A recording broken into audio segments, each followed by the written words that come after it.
seguimos hasta las 11 de la mañana cuando llegan los demás y prosigue toda la programación de esta potente radio y vamos a seguir tocando el tema del Senado, entre otros temas, en este momento con una senadora, nada más y nada menos, senadora por La Rioja, ex vicegobernadora de dicha provincia, Florencia López. Florencia, ¿cómo estás? Acá en Radio Rebelde te saludamos Nahuel y Tomás. Buenos días.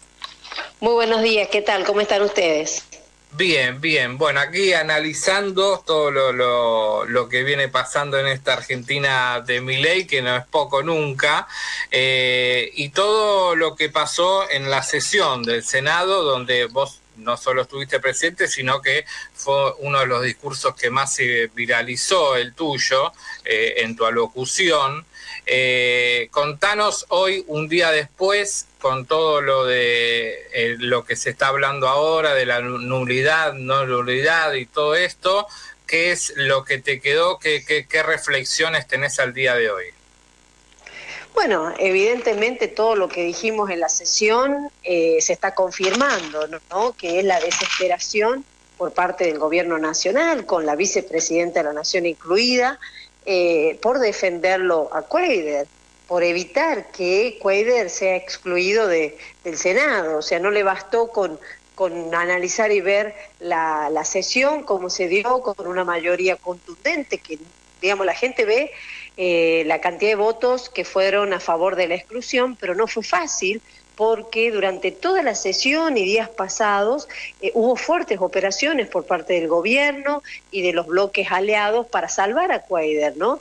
Inclusive hasta último momento se lo ve al presidente de la bancada de La Libertad Avanza recorrer el recinto banca por banca solicitándole al PRO, al radicalismo, que acompañe la moción para que Cuadra no sea destituido.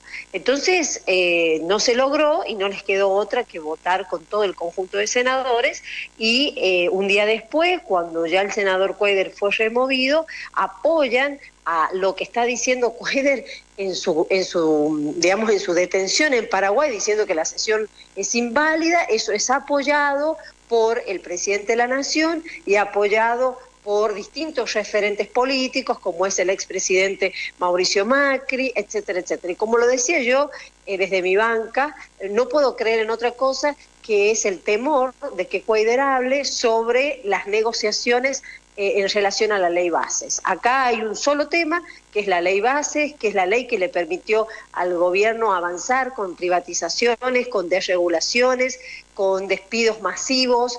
Entonces, bueno, obviamente no quieren que Cuadra hable, no quieren que Cuadra digan cómo se hizo estas negociaciones, aparte que fue un voto clave. Él dio el voto del empate para que así Villarroel pueda votar a favor del gobierno.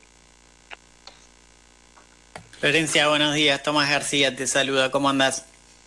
¿Qué tal? Buenos días. Un gusto hablar con vos. ¿Qué pensás que puede pasar ahora? ¿No? Porque con esto de que quieren invalidar la sesión, pero por el otro lado dicen, no, igual no nos gusta que esté alguien como Cuadra. O sea, como todo esto, ¿vos qué pensás que puede pasar y qué pensás que hay detrás? Si hay una ley Banelco, si claramente se puede avanzar también en una investigación sobre estos... No, totalmente. O sea, hay un doble discurso del gobierno tremendo, ¿no? Por un lado, yo lo escuchaba al presidente que pedía que lo saquen a patadas a Cuadra del Senado, y por otro lado lo veía a Tauche, que es el presidente de la bancada libertaria, rogando prácticamente que se lo salve. Entonces, es evidente que por un lado quieren salvarlo a Cuadra, porque Cuadra le fue funcional, porque Cuadra sabe qué pasó con las ley bases, pero por otro lado no quieren perder el discurso que le han dicho a la gente, que le han mentido a la gente, que era cortar con los cursos, que ellos eran los buenos, los transparentes, los honestos. Entonces están ahí en esa disyuntiva entre la espada y la pared, que es o nos sacamos la careta y le mostramos a la gente que en realidad somos los profesionales compravotos en el Congreso, o lo largamos la mano a Cuadra y corremos el riesgo de que cuente todo lo de la ley base. Esa es, digamos, la disyuntiva que tienen ellos. Y obviamente la ley base para mí en este momento tendría que avanzar en la investigación de cada uno de los votos que durante todo el debate se expresaban en contra de la ley base y que a último momento votaron a favor. Bueno, la verdad que fue una sesión muy fea en aquel momento, hasta el propio Cuadra estaba esperando en aquel momento que se publiquen designaciones en la central hidroeléctrica de Salto Grande para que él vote a favor o en contra. Entonces, yo creo que hay muchos indicios para que la justicia avance en analizar la ley base. Ahora, en el tema de esta sesión, digamos, no hay ningún abogado, ningún juez, ni nadie que haya leído someramente la Constitución que pueda decir que la sesión es inválida. Eso es absolutamente imposible. Que puede haber incurrido en alguna falta la vicepresidenta de la Nación, no respetando el traspaso de mando, que puede haber incurrido en faltas el presidente o los escribanos, no sé. Eso forma parte de la responsabilidad penal que le pudiera caber a cada uno de ellos, pero no por un error o incumplimiento de la ley voluntario que ellos hayan hecho, no puede perjudicar la voluntad de los representantes del pueblo. Es como invocarse en los actos propios, o sea, como yo quiero que la sesión caiga, hago errores, hago faltas, hago nulidades y después propongo a causa de mis acciones que una sesión se caiga. Eso es absurdo. Florencia, te llevo un poco al tema provincial, porque, bueno, de tu provincia, el gobernador Quintela ha venido librando una batalla muy importante para sostener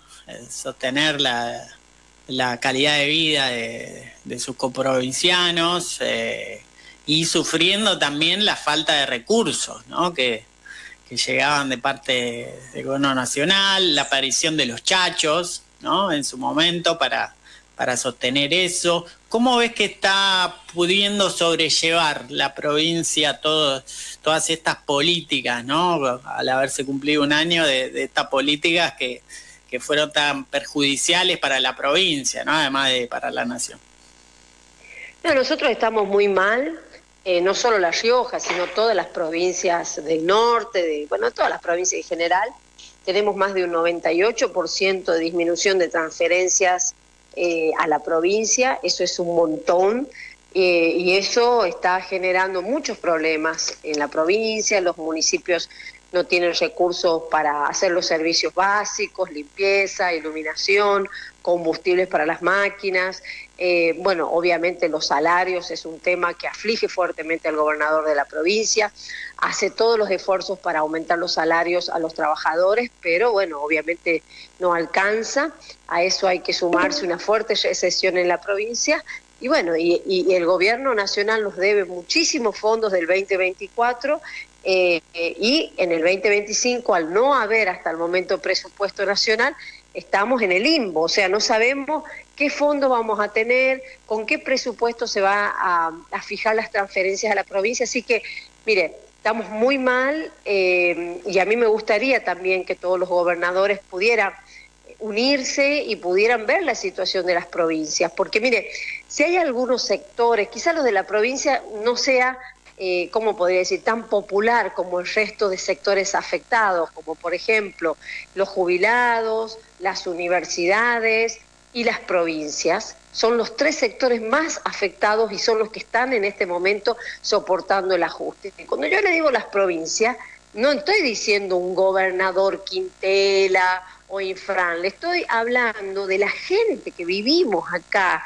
en las provincias, los chicos que van a las escuelas y que se encuentran que no hay una merienda, o la gente que va a los hospitales y no encuentra un remedio, o los médicos que va a trabajar y que los sueldos quizás no le alcanzan, o los policías que tienen que hacer la seguridad y, digamos, no tienen los elementos indispensables. O sea, cuando hablamos del federalismo y de las provincias, estamos hablando en la gente que vivimos acá y que trabajamos y que hacemos un país Argentina más inclusivo, y que hoy el presidente tomó la decisión que porque el solo hecho de nacer en las provincias del interior, castigarnos, ajustarnos, sacarnos todo. Entonces, yo creo que en ese sentido tenemos que alzar la voz, que queremos un presupuesto, que queremos que el gobierno nacional llame a extraordinaria para, discutir el presupuesto, que deje de discutir macanas,